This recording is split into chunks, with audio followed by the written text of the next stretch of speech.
comparing glories of past ministries.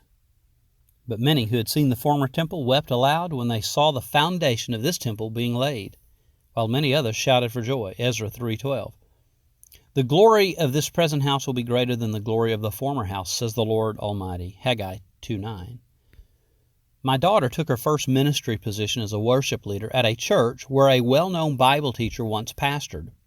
There was a glory present during his tenure, and one does not have to be there long before hearing his name, along with the stories of how the church would host worship events, boasting over 1,000 in attendance, involving a diversity of other churches and ethnic groups.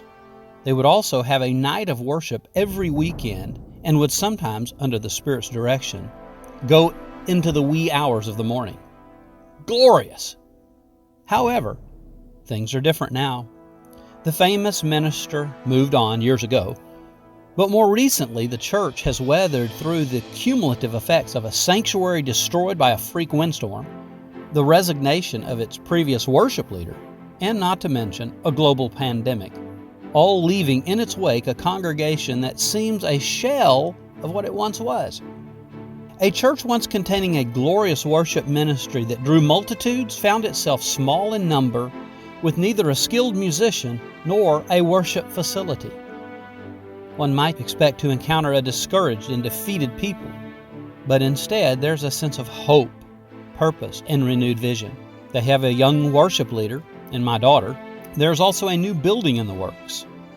Some who remember the former glory of worship are intent on returning to it. They want to get that night of worship back. Certainly not a bad goal. My daughter can bring that, but with a slightly different focus, one with an intercession and prophetic flavor, the way she's been trained. In other words, the coming glory will not be exactly the same as the former glory. It may look the same, but it will be different. Though different, it is still God. The familiar feeling I got when visiting her church for the first time reminded me of a church I once pastored. It was a small congregation where I had seen God work in miraculous ways. When I resigned after 16 years of ministry, it was hard to leave the vision that I had connected to that ministry, and specifically to a downtown building God had given us and miraculously helped us refurbish. I left a ministry and a building where I had much blood, sweat, and prayer equity, along with a multitude of stories involving miraculous provisions from the Lord. I then began to lead a small home church that met for a year in various houses, when one of our members offered to allow us to meet rent-free in one of the small houses he owned. That house was much smaller than the downtown building I had come from, and honestly seemed quite a bit less glorious. I had doubts, questions, maybe some regrets.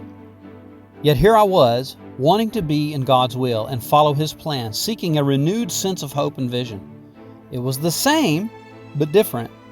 Different, but still God. I had a choice. I could weep in regret, constantly making comparisons with the past, or I could look at the fresh work of God and rejoice in His goodness and glory. When God works in glory, it may be the same as a former work, but different. Different, but still God. Our perspective is our choice, and our choice will determine our emotions. The Apostle John tells his readers that he is not reminding them of a new command, but an old one which they had had since the beginning. But then he changes and says, "Yet I am writing you a new command. Its truth is seen in Him and you." See 1 John 2, 7 and 8. Perhaps John is touching on this very thing. What he is saying is the same, but different, but still God. We must not allow ourselves to stall with our eyes on past glories, but look with anticipation and hope towards a future that God is just as capable of commanding. "Behold, I am doing a new thing, says the Lord. Do you not perceive it?" Isaiah 43:19.